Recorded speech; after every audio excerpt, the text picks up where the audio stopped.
A lo largo de la historia de la guerra contra el narcotráfico en el continente, hemos visto cómo los operativos militares y policiales más atractivos, aquellos que involucran unidades de élite, inteligencia satelital y el apoyo de agencias internacionales, como la Agencia Antidrogas de Estados Unidos, a veces fracasan. No fracasan por falta de recursos o valentía, sino por la astucia, la corrupción o el terror que despliegan los grandes líderes del crimen organizado. Estamos hablando de capos que han logrado escaparse en medio de verdaderas películas de acción, dejando a las fuerzas del orden con las manos vacías y con un sabor amargo de derrota. Hoy te vamos a contar 7 de estas fugas, esos momentos en que la justicia estuvo a solo un paso de alcanzar a sus objetivos más valiosos y, de repente, se desvanecieron en el aire.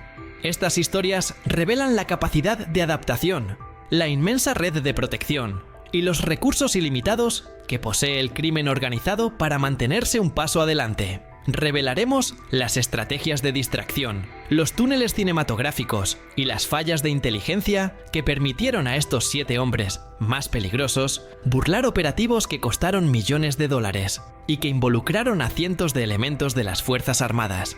Prepárate para un recuento de cómo el poder del narcotráfico, en ocasiones, doblaga a la ley, demostrando que en el mundo real, los villanos también ganan algunas batallas.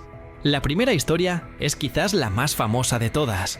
Un escape que avergonzó a 2 naciones y puso en tela de juicio la seguridad de las prisiones de máxima seguridad. Antes de sumergirnos en el primer caso, queremos recordarte que tu apoyo es fundamental para que sigamos haciendo este trabajo de investigación. Te invitamos a que te suscribas ahora mismo al canal y que actives la campanita de notificaciones para no perderte ningún video nuevo. El primer gran escape es, sin duda, el de Joaquín Guzmán Loera, conocido por su apodo El Chapo, líder del cártel de Sinaloa. Si bien tuvo 2 fugas espectaculares, nos centraremos en la segunda, la que ocurrió en el año 2015. Después de haber sido recapturado, El Chapo fue recluido en el penal de máxima seguridad número 1 de México. Se suponía que era la prisión más segura, equipada con tecnología de punta y vigilancia 24 horas al día. Sin embargo, en la noche de un sábado de julio, el narcotraficante se desvaneció de su celda. ¿Cómo? Un túnel de 1500 metros de largo, construido a una profundidad de 10 metros bajo tierra. Este túnel era una obra de ingeniería impresionante. Ventilación, iluminación y hasta una motocicleta adaptada a rieles para facilitar la huida. La fuga no se activó durante un operativo militar directo, sino que se preparó durante meses, mientras el capo estaba bajo la custodia de los 3 niveles de gobierno. Cuando las autoridades se dieron cuenta de su ausencia, se activó un mega operativo de búsqueda que involucró al Ejército, la Marina Armada de México, la Guardia Nacional y la Policía Federal. Pese al despliegue masivo y la paralización de aeropuertos en el centro del país, el capo ya había recorrido cientos de kilómetros y, según se supo después, fue protegido por su anillo de seguridad, que lo trasladó a una zona de la sierra. Este escapar no solo fue un golpe a la seguridad nacional, sino que demostró hasta qué punto el narcotráfico puede corromper o infiltrar las estructuras gubernamentales para ejecutar sus aviones. La audacia del escape y la precisión de la construcción del túnel siguen siendo un hito en la historia criminal. El segundo caso nos lleva a Colombia, y la historia de Pablo Escobar Gaviria, el líder del extinto cártel de Medellín. Su escape en el año 1992 de la cárcel, conocida como La Catedral, es un ejemplo de cómo un capo puede reescribir las reglas de su propia reclusión. La Catedral no era una prisión, sino un palacio personal construido bajo un acuerdo con el gobierno, donde Escobar tenía todas las comodidades, incluyendo canchas deportivas, jacuzzis y la posibilidad de seguir dirigiendo su imperio. Cuando el gobierno de Colombia intentó transferirlo a una cárcel real para cumplir una pena legítima, Escobar simplemente se fue. La operación de traslado se convirtió en un asiento militar a la fortaleza. A pesar de que cientos de soldados rodearon la prisión, la complejidad del terreno y la lealtad absoluta de sus guardias personales permitieron a Escobar y 9 de sus hombres de confianza salir por la parte trasera, burlando a las tropas. Durante 494 días, Escobar se mantuvo prófugo, hasta su posterior caída. Este escape no fue gracias a la ingeniería, sino al inmenso poder político y económico que le permitió convertir una prisión en su cuartel de operaciones y luego dejarlo cuando le pareció conveniente.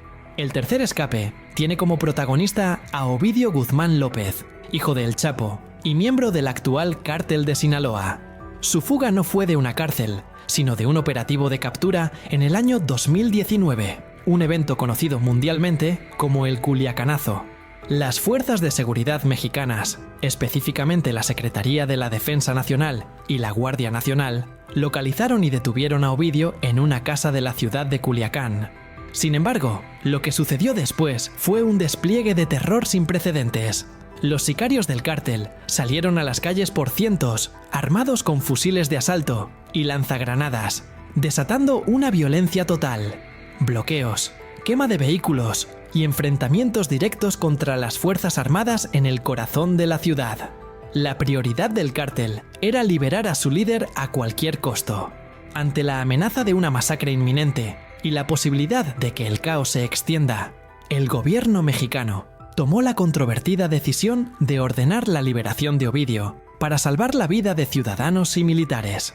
Este escape fue una lección brutal de que, en ocasiones, la fuerza del Estado puede ser superada por la violencia organizada y que la estrategia de sembrar el terror puede ser una herramienta efectiva de liberación.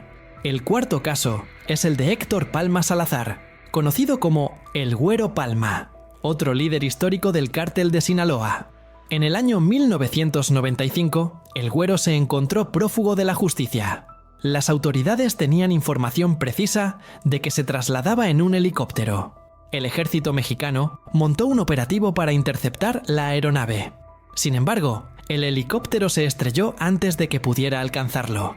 Lo increíble es que el Güero Palma sobrevivió al accidente, pero al ser un área rural, logró evadir a las primeras patrullas de búsqueda, que se enfocaron en los restos de la aeronave. Un grupo de soldados finalmente lo capturó, mientras se ocultaba en una zona de maleza. Aunque su captura fue exitosa al final, su supervivencia al accidente aéreo y su capacidad para ocultarse inicialmente demostraron su suerte y resistencia, convirtiéndolo en uno de los capos más difíciles de atrapar. Ya te hemos contado la mitad de las historias de los capos que lograron evadir operativos, pero aún quedan 3 relatos increíbles sobre corrupción, inteligencia fallida y estrategias de distracción masiva. Si te estás gustando este video y quieres que sigamos explorando estos temas, es el momento de que te unas a nuestra comunidad. Queremos que te suscribas y actives la campanita. Déjanos tu me gusta y comenta qué país cree que tiene los capos más difíciles de capturar. Te leemos en la caja de comentarios. El quinto caso nos lleva al cártel del Golfo Ya Osiel Cárdenas Guillén, conocido como el Mata Amigos. Osiel era famoso por haber reclutado a exmilitares de élite, conocidos como los Zetas, para que fueran su brazo armado. Antes de su captura final, en el año 2003, Osiel logró eludir varios operativos de las autoridades mexicanas. Uno de los escapes más notables fue en el estado de Tamaulipas, donde un operativo militar de gran escala lo tenía rodeado en un rancho. Gracias a la información filtrada por contactos corruptos dentro de las fuerzas de seguridad, Osiel tuvo tiempo de activar una red de contención. Mientras los militares se acercaban, los Zetas lanzaron una serie de ataques de distracción en zonas cercanas, obligando a los mandos a dispersar sus recursos y retrasar el asalto directo al rancho.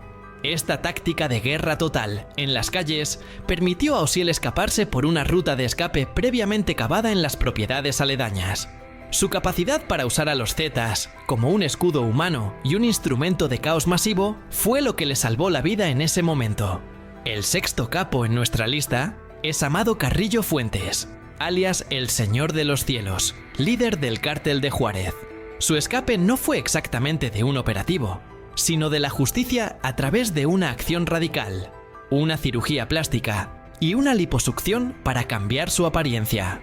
En el año 1997, Carrillo, consciente de que estaba acorralado por las autoridades, se sometió a un procedimiento quirúrgico extenso en un hospital de la Ciudad de México con la intención de desaparecer del radar de inteligencia. La operación, aunque no es un escape tradicional de un asedio militar, se considera un intento supremo de burla a la ley. Desafortunadamente para él, la cirugía tuvo complicaciones y Carrillo Fuentes murió en el proceso. No obstante, el hecho de que un capo llegue al extremo de intentar borrar su identidad física para escapar de la persecución demuestra el nivel de desesperación y los recursos extremos que estos hombres están dispuestos a utilizar. La noticia de su muerte fue un shock para el gobierno, que se quedó sin la posibilidad de una captura directa. Finalmente, el séptimo y último capo es Adolfo Macías, conocido como Fito, líder de la banda Los Choneros en Ecuador.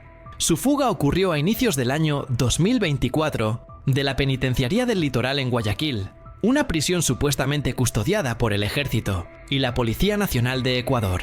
La fuga se dio justo antes de un mega operativo de control militar en el penal. Las autoridades descubrieron que Fito no estaba en su celda.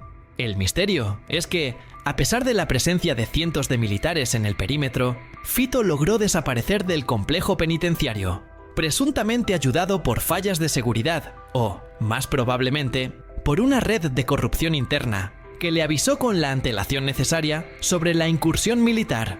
Su desaparición provocó una crisis de seguridad nacional en Ecuador que escaló a un conflicto armado interno, obligando al gobierno a declarar el estado de excepción y la movilización de las Fuerzas Armadas contra el crimen organizado, al que se catalogó como terrorista.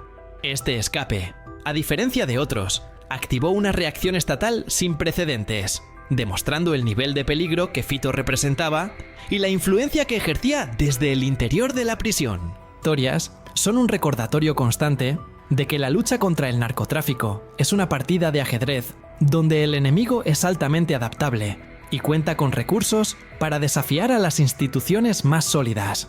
La planificación de la fuga del Chapo por 1500 metros de túnel, la demostración de fuerza de los hijos del Chapo en Culiacán y el desafío a la autoridad de Pablo Escobar en la Catedral son capítulos oscuros pero fascinantes de la historia criminal. Para seguir haciendo posible este tipo de contenido, necesitamos tu ayuda. Por favor, suscríbete a nuestro canal, activa esa campanita para que no te pierdas el próximo video, déjanos tu me gusta en este momento y, en los comentarios, dinos cuál de estos 7 escapes te pareció el más increíble de todos. Hasta la próxima y gracias por ser parte de nuestra comunidad.